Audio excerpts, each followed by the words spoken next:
Computer बाबा ने कहा, लोकतंत्र के हत्यारों से देश बचाओ गद्दारों से। जी हां, मुरैना एक मैरिज गार्डन में कंप्यूटर बाबा ने प्रेस वार्ता आयोजित कर कहा कि लोकतंत्र के हत्यारों से देश बचाओ गद्दारों से का स्लोगन बोलते हुए कहा कि भाजपा सरकार ने लोकतंत्र की हत्या खरीद फरोख्त कर कमलनाथ सरकार को गिराने का काम इन गद्दार विधायकों के माध्यम से किया है। यह लोकतंत्र की हत्या है। सिंधिया को कांग्रेस में सब कुछ मिला, जब यह कांग्रेस के नहीं हुए तो किसी के नहीं होंगे। कंप्यूटर बाबा ने कहा कि 24 सीटों पर जहां उपचुनाव होना है वहां जाकर मैं जनता को सचेत करूंगा कि इन गद्दारों से बचो। इन्होंने जनमत के साथ धोखा किया है।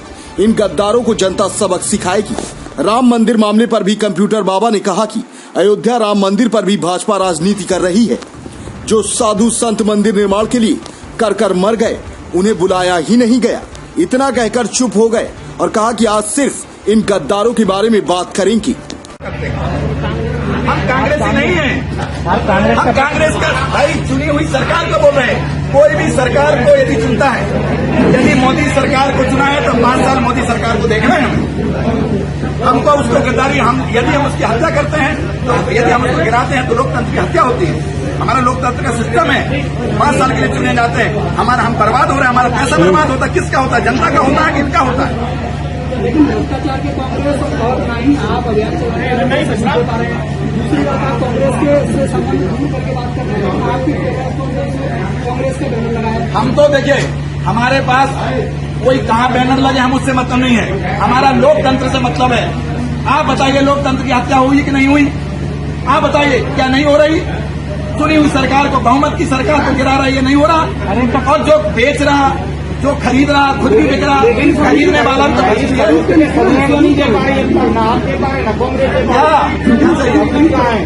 कौन से सबूत? अरे खरीद फरोख्त के, ये मूर्ख नहीं है जनता, ये देगी सबूत। चुनाव होने दीजिए, इसका सबूत चुनाव में मिलेगा। जनता ने 24 को दोबारा चुन लिया, फिर क्या हुआ? चुनेंगे नहीं, ये तो आप काल्पनिक बात करते हैं। हम संत जानते हैं, इनको 24 गद्दारों को कभी नहीं चुनेंगे।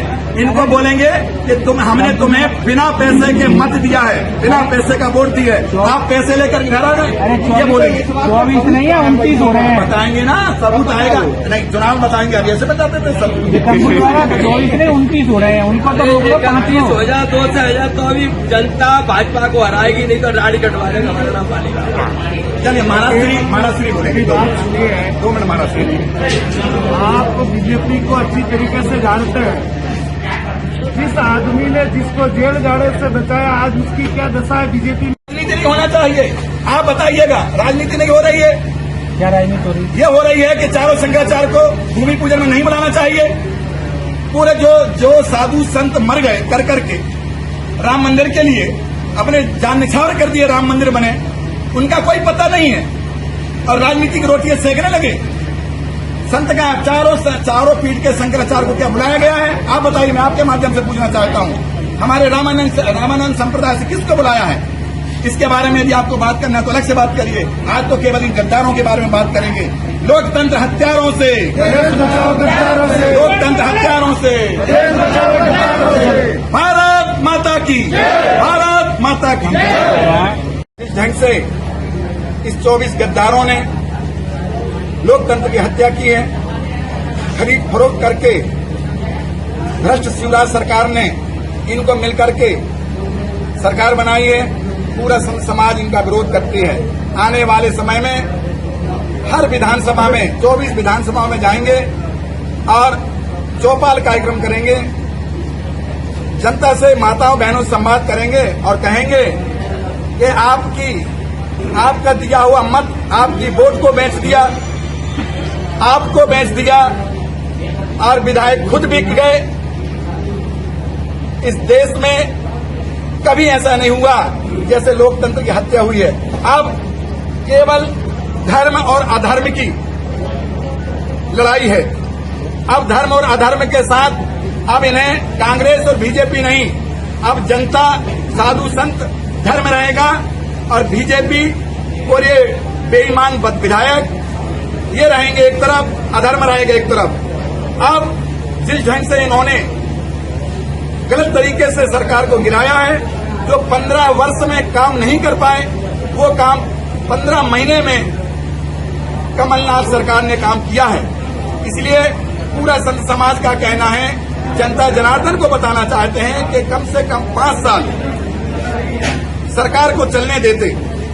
आपने लोकतंत्र की हत्या की है, इसलिए पूरा संत समाज आप सबसे अपील करते हैं, जनता जनार्दन माताओं बहनें से अपील करते हैं कि इन्हें जितने 24 गद्दार इन्हें वोट ना दें, इन्हें इनकी जो वास्तव में इनका असली चेहरा है, इनका बेनकाब इनका चेहरा करें।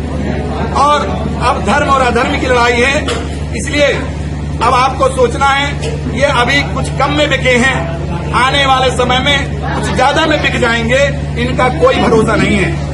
जो जनता को मूर्ख बनाया इन्होंने, हमें आपको सबको मूर्ख बनाया है और गद्दारी की है। भारत के संविधान में लोकतंत्र में जो धक्का पहुंचा है उससे संत समाज दुखित है। हम चाहते हैं कि जनता जनार्दन के सामने हम जाएंगे और उनके पास जाकर के हम चौपाल का कार्यक्रम रखेंगे। हम वहां पे लोगों से संवाद करेंगे और उनको बताएंगे कि इन गद्दारों ने क्या किया है। हम उनको पूरी जानकारी देंगे और डोर टू डोर जाएंगे, मोहल्ले मोहल्ले जाएंगे, गांव गांव जाएंगे और सभी लगभग 2 से 3 हजार महात्मा निकल रहे हैं। अभी तो केवल हमारा जो है हर जिले में जहां जहां विधानसभा में चुनाव हो रहा है, प्रेस कॉन्फ्रेंस करके हम बात कर रहे हैं। अब लड़ाई धर्म और अधर्म की है। बार बार हमारा आप सबसे कहना जनता जनार्दन से कि इन्हें वोट नहीं देना है, क्योंकि इन्होंने वोट को बेच दिया, खरीद फरोख्त करके बेच दिया। इनको अब ज्यादा मिलेंगे तो ये ज्यादा में चले जाएंगे, इसलिए किसी भी हालत में इन्हें वोट न दें। पूरा संत समाज मध्य प्रदेश का खड़ा है और हम संत समाज आप सबसे अपील करते हैं कि लोकतंत्र हत्यारों से प्रदेश बचाओ गद्दारों से, लोकतंत्र हत्यारों से, लोकतंत्र हत्यारों से। मनोहर जोशी से जाकर पूछिए, लाल कृष्ण आडवाणी जी से उनकी क्या दशा कर रखी है। रही बात है, सिंधिया जी को कांग्रेस ने ऐसा क्या नहीं दिया जो आज वो बीजेपी के जाकर वहां बैठ गए। आपको मैं बताना चाहता हूं, कांग्रेस में सिंधिया जी श्रीमंत ज्योतिरादित्य सिंधिया थे, लेकिन हमने फोटो देखी है, शिवराज सिंह के साथ में सूट पकड़कर चल रहे हैं वो। इसलिए मैं आपको बताना चाहता हूं, हम भाजपा का चेहरा अच्छी तरीके से जानते हैं कि वो क्या है।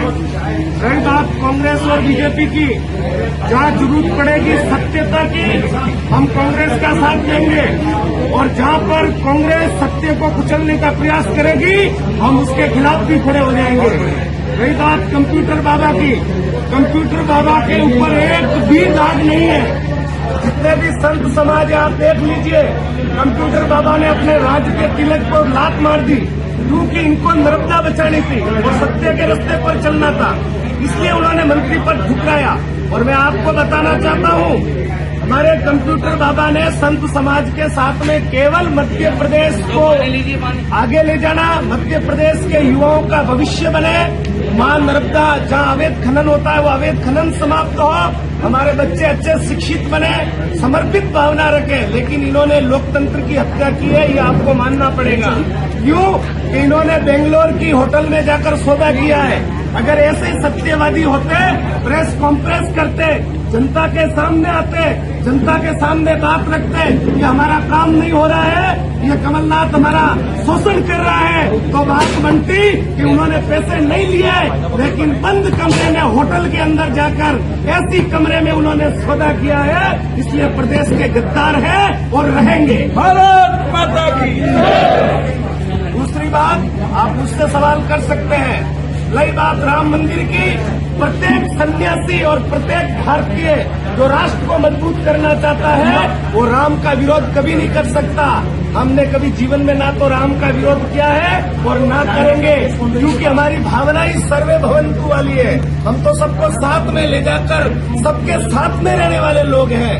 हमें राम से विरोध नहीं है, लेकिन राम मंदिर बनाने वाले लोग जो षड्यंत्र कर रहे हैं और राम के नाम पर गंदी राजनीति कर रहे हैं, हम उन लोगों के खिलाफ हैं। हम राम के खिलाफ। कौन कर रहे हैं षड्यंत्र? देख लीजिए, आपको पता होना चाहिए। आप नाम बताओ। मैं आपको बताना चाहता हूँ, राम के नाम पर गंदी राजनीति कौन कर रहे थे इतने साल से? राम के नाम पर किसने राजनीति की है वो आपको भी पता है और हमें भी पता है। लेकिन मैं आपको ये बताना चाहता हूँ कि ये लोकतंत्र बचाओ की यात्रा है, इसमें लोकतंत्र बचाएंगे। और रही बात है ये मध्य प्रदेश की जनता, आपने हमारे बाली बाबा ने कहा 29 नहीं 200 हो जाए तो भी चलेगा। मैं तो ये कहता हूँ कि जनता ने कांग्रेस को चुना था, ये सब कांग्रेस के टिकट पर चुनाव लड़े। अगर ये निर्दलीय चुनाव लड़ लेते तो हमें इनसे कोई लेना देना नहीं है। मैं आपको दावे के साथ में कहता हूँ अगर ये लोग अपनी जमानत बचा पाए तो हम भी यही है और कंप्यूटर बाबा भी यही है। और बात कहता हूँ मैं आपको, क्या क्या ये काला धन लाएंगे, वो करेंगे, क्या क्या इन्होंने बताओ। इन्होंने तो अपने अटल बिहारी जी की अस्थियों पे राजनीति की, इन्होंने लाल कृष्ण आडवाणी के ऊपर राजनीति की है, उनको कोई पूछने वाला नहीं है। मुरली मनोहर जोशी की स्थिति देखिए, पूछने वाला नहीं है। इन्होंने अपने नेताओं को ठिकाने पर लगा दिया। अरे जो अपनों के ना हो सके वो सिंधिया जी के क्या होंगे बताओ। आपको बताना चाहता हूँ एक कवि ने बहुत अच्छी कविता कही है कि नाम मिट गया जिसका भाजपा के पटल से, कभी गौरवान्वित होते थे ये उस अटल से। और मर चुका इनकी आंखों का पानी, अरे हाशिए में खड़ा इनका अपना अडवाणी। एक और दगा किसी का सगा नहीं है, किया ना हो तो कर देखो, तो जिसने भी दगा किया है उनके घर जाकर देखो। और एक लाइन और है, दगा इन्होंने जो किए सुना कि सम्मान नहीं मिलता है जैसे घर में बूढ़ी मौसी को, ये भी भूल चुके हैं मुरली मनोहर जोशी को। क्या आप ये बताइए। अपने आसपास की हर छोटी बड़ी खबर देखने के लिए हमारे चैनल पुलिस ब्यूरोक्रेट्स न्यूज को बेल आइकन दबाकर सब्सक्राइब करें, जिससे आपको हर खबर समय से मिलती रहे। अधिक जानकारी के लिए हमसे संपर्क करें। हमारे कॉन्टैक्ट नंबर हैं 9039011886 एवं 9770229999।